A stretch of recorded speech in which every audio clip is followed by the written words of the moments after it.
Aiden, what are you doing? What on earth happened here? I found my grandson looking cold, wrapped in a blanket, and cowering in the corner of the garage. I rushed over to him in a panic. "Grandma, it's okay. It happens all the time. Don't worry about it." "That's right. It's his punishment for always causing trouble." I frowned at the statement made by my daughter-in-law, who had quietly stood behind me. Encouraging my grandson, I decided to take action. "Let's escape, Aiden. I'll protect you no matter what. I'll rescue you from here, so just wait." I took my mobile phone out of my pocket and called someone. "My name is Mary. I've reached the age of 70 and run a candy store with my sister Dorothy. After my husband passed away and I was left alone, I seemed to be standing on the brink of despair for a while. My sister, who couldn't bear to see me like that, invited me to join her. This shop belongs to my sister and her late husband, and I'm here to help." "Mary, what are we going to do for the New Year celebration?" my sister asked. "We'll probably go to Oliver's place again this year. I've promised to show up and told Aiden as well." "Oliver is my son. He has a child with his wife, Emma, and that's my grandson, Aiden. How old is Aiden now?" my sister asked. "I think he's 20 years old. Is he still staying at home all the time?" At my sister's words, I let my expression darken. My grandson Aiden started shutting himself at home after attending college for a while.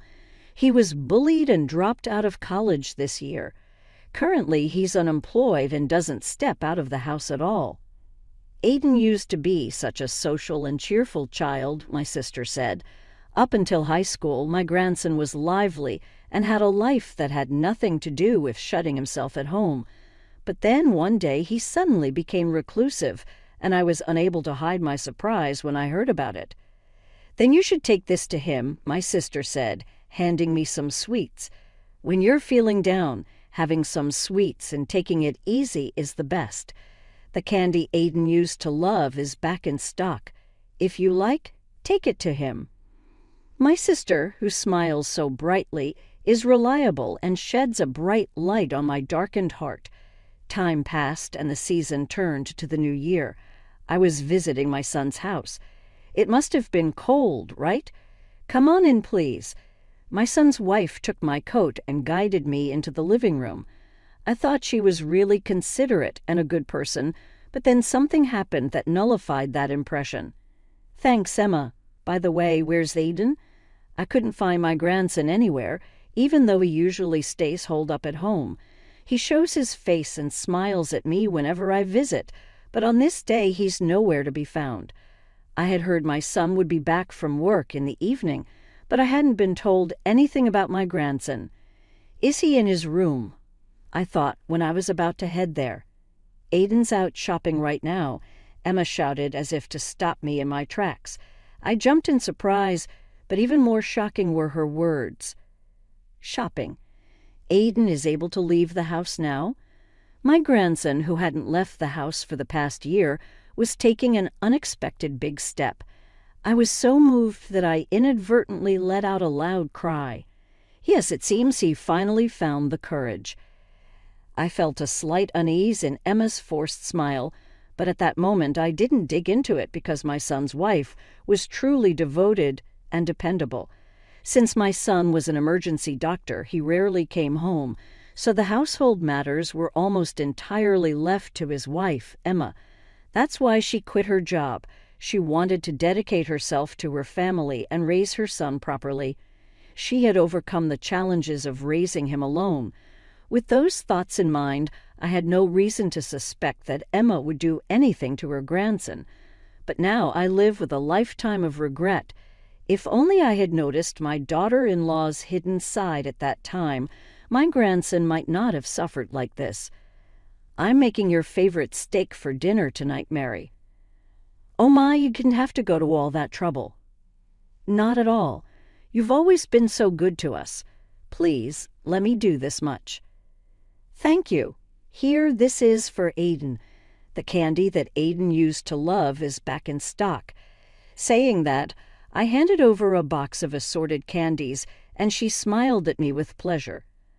I was helping Emma prepare dinner, but when I looked at the clock, it was already past 7:00 p.m. Speaking of which, Aidan hasn't come back yet. Isn't it getting too late for shopping? He just called me. He'll be staying at a friend's house today. A friend?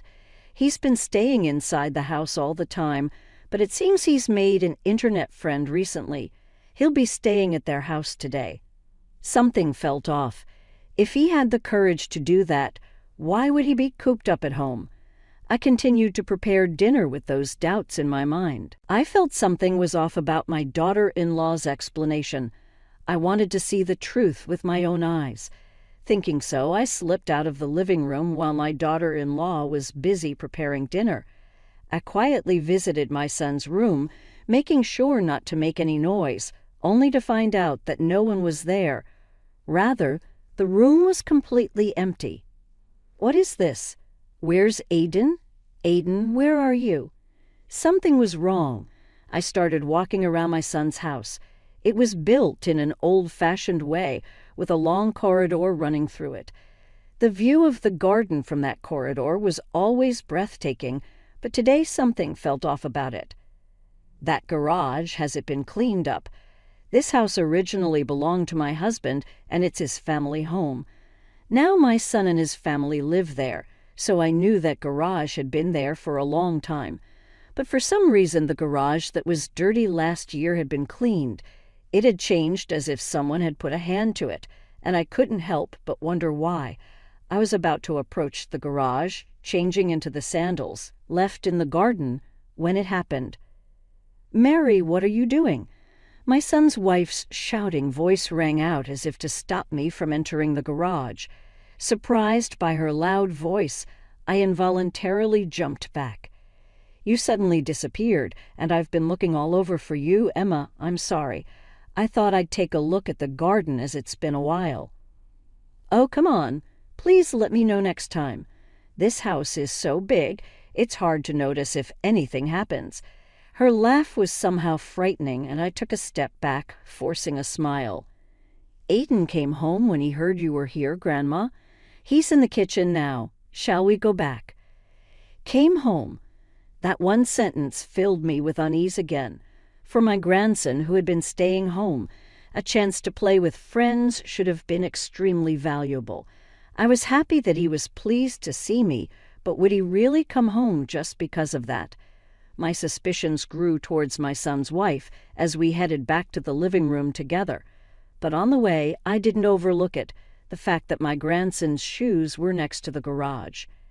After this, I was to find out that my grandson had been leading a truly desperate life. "Come on, the steak is ready. Let's eat." My son's wife handed me a plate and encouraged me to eat, but I couldn't find my grandson anywhere, no matter how much I looked around. I couldn't even sense his presence. Puzzled, I decided to ask, "Hey, where's Aidan? You said he came home, right?" I had been concerned about my grandson ever since I arrived, and my son's wife seemed to sigh in frustration at my questions. "Aidan's in the kitchen." "The kitchen? He takes his meals in the kitchen." I was genuinely shocked by what she said. I recalled my grandson's room earlier and the shoes by the garage. I hastily stood up and headed to the kitchen where my grandson was. Aidan. Grandma. There he was, standing and eating a hamburger. I noticed the hamburger he was eating, but what surprised me even more was my grandson's drastically changed appearance. He used to love sports and had a good physique, but now he was so emaciated that his collarbone and other bones were sharply protruding. His gaunt and unhealthy appearance made me let out a cry that was almost a scream. "Aidan, what happened to you?" "Your body." "Grandma, please help." "What are you doing, Aidan?" The moment my grandson tried to say something, my son's wife appeared, cutting him off. My grandson, whose face looked like he might burst into tears at any moment, now stared at his mother in fear. "Mary, we have this delicious meat. Let's eat it quickly, shall we? Just ignore Aidan." Saying that, my son's wife tried to coax me away from the kitchen. I refused and stood in front of her, as if shielding my grandson. "Emma, what is going on here?" "What do you mean?"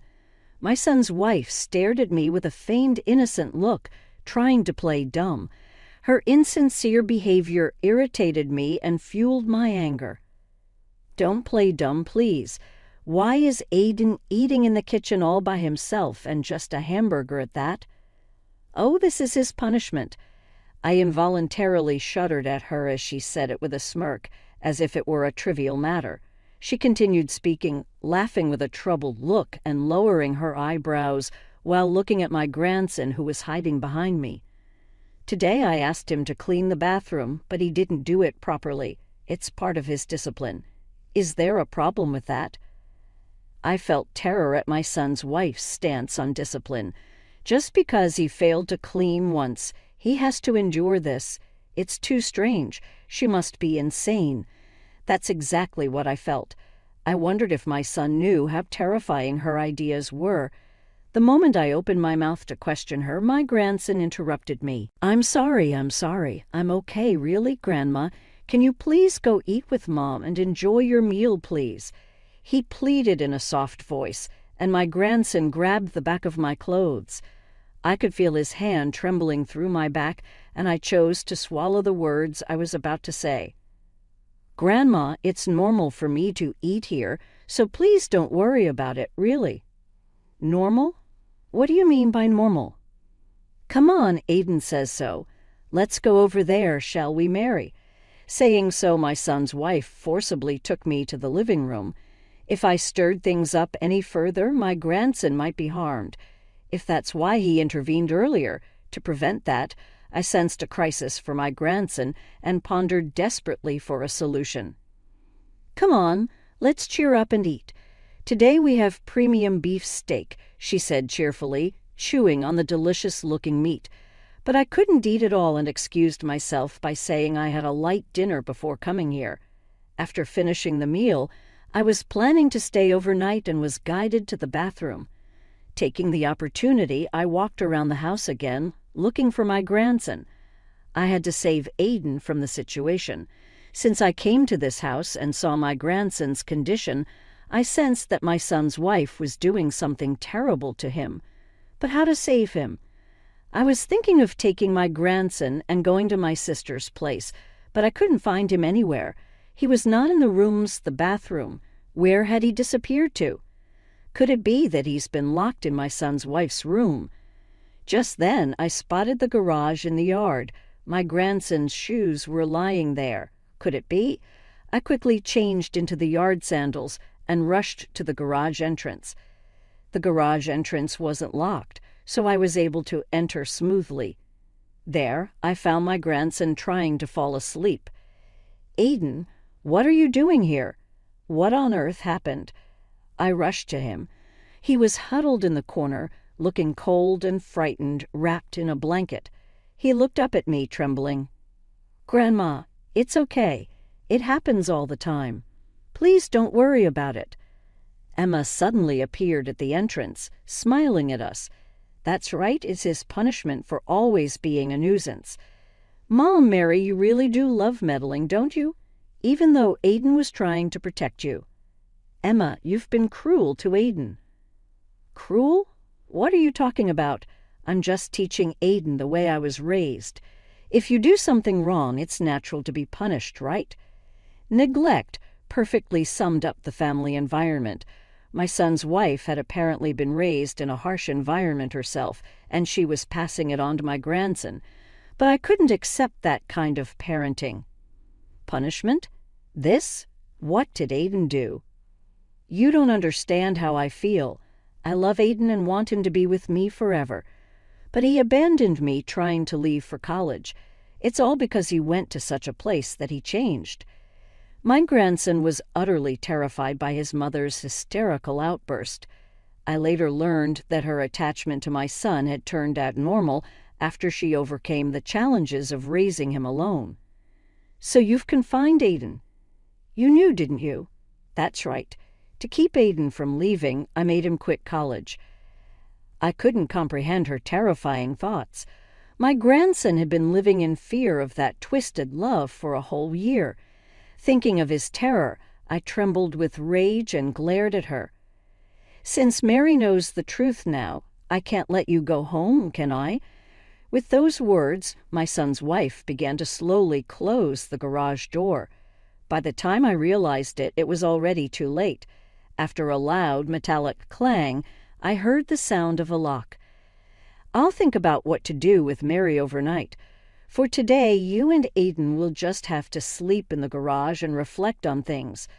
My son's wife seemed relieved she had locked us in and walked away. In the silent garage, my grandson spoke first. "Why? Why did you come looking for me? If you had just left me alone."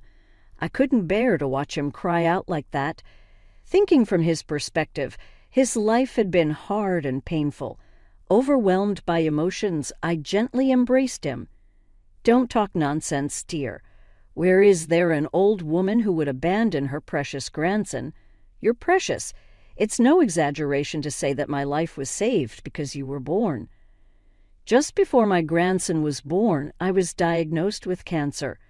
My body had withered away and the disease had spread. I thought it might be the end of my life.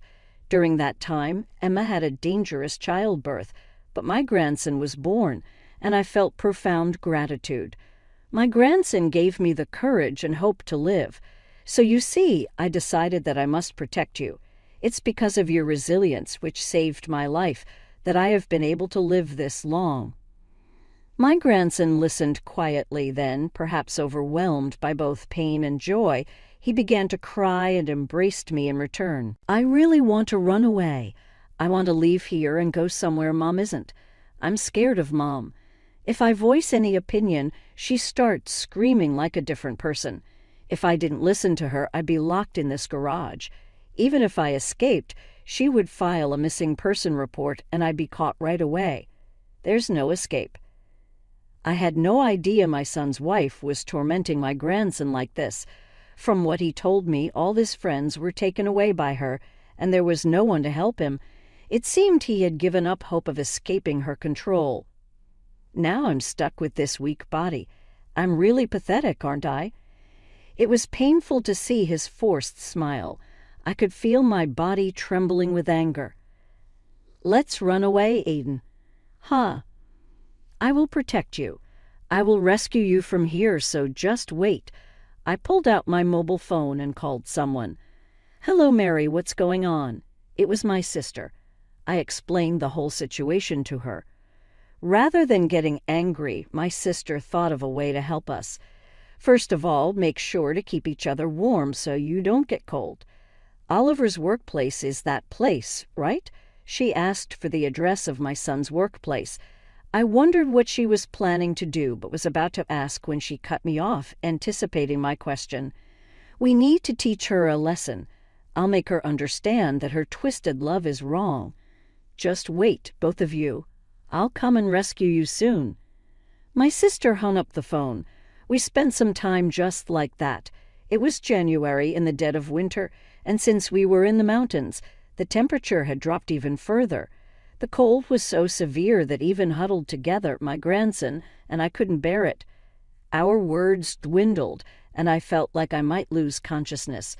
Just as I was about to close my eyes, something happened. It sounded like a fire or some sort of accident nearby. There was a loud noise of ambulances, fire trucks, and police cars. The sound brought me back to my senses, but something about it seemed off. It was very close, as if they had stopped right in front of the garage. I heard my son's voice from outside. Help had arrived, I thought. I stood up and began pounding on the garage with all my strength. "I'm here. Someone please help. Save Aiden. Save my grandson." Following my cry, my grandson also began to call for help. "We're opening it now. Please stand back," a paramedic shouted. My grandson and I moved away from the entrance.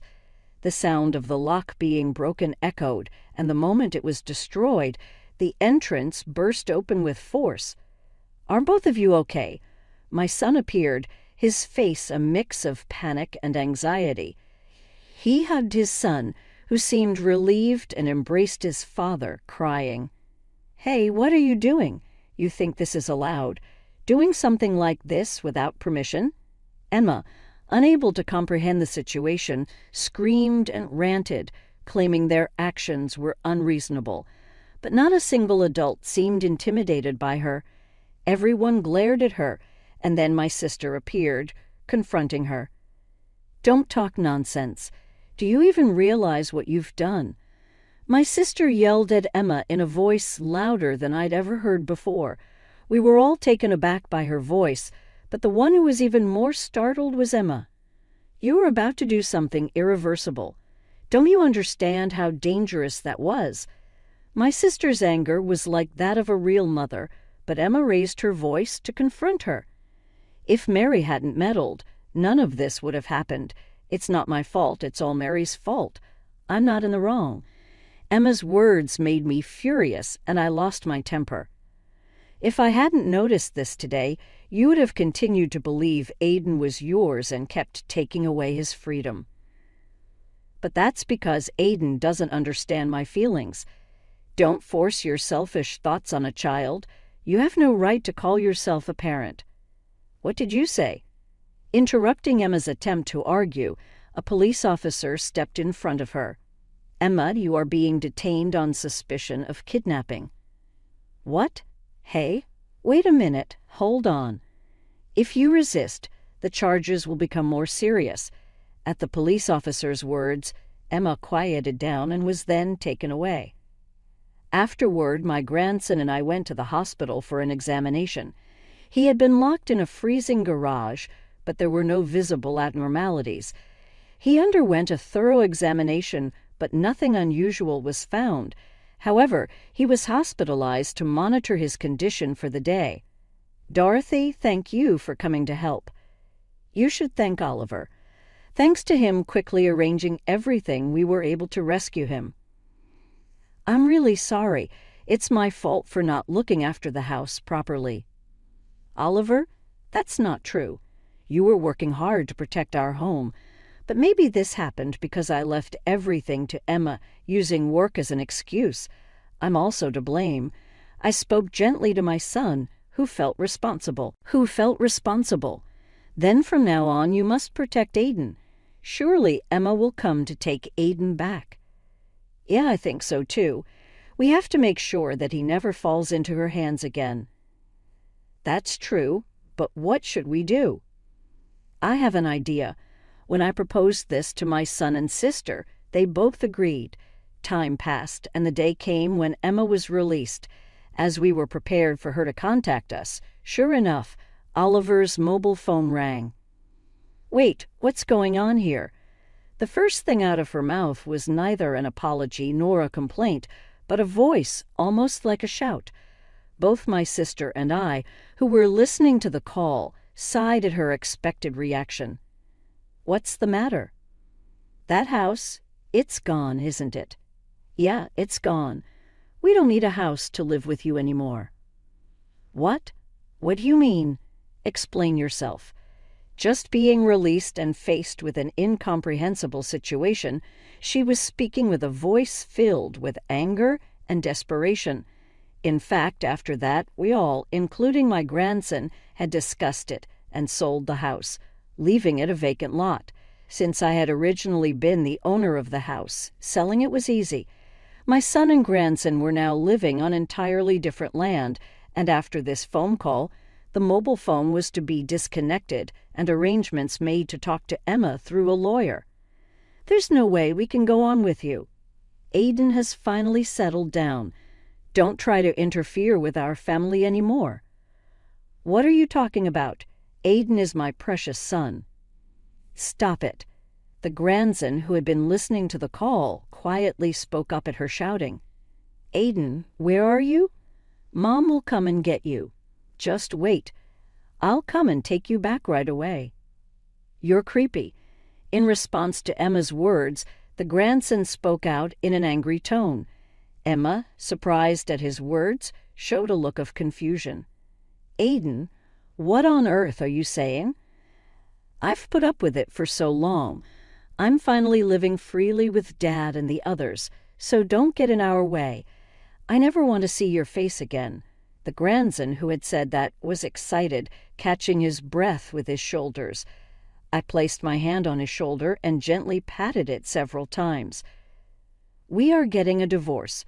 Don't ever show yourself in front of us again." My son, who had said this, hung up the phone unilaterally and immediately set his phone to reject calls from Emma's number. We also made sure that no contact could reach the grandson's mobile phone, leaving the rest to the lawyer. After that, the divorce from Emma was successfully finalized. Thanks to a restraining order, my grandson is enjoying peaceful days. Emma is said to be attending therapy, unable to let go of her love for her son. She's not working in lives on benefits from the government, or so I heard through the grapevine.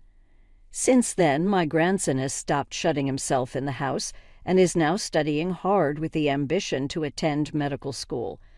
I want to become someone who can help others too, inspired by the father and rescue team that saved him. He's been striving every day. My sister and I still run the convenience store, playing with little children every day. For our grandchildren who have regained a peaceful life, and for the children yet to be born who we hope to welcome into our lives, we cannot give up on living just yet.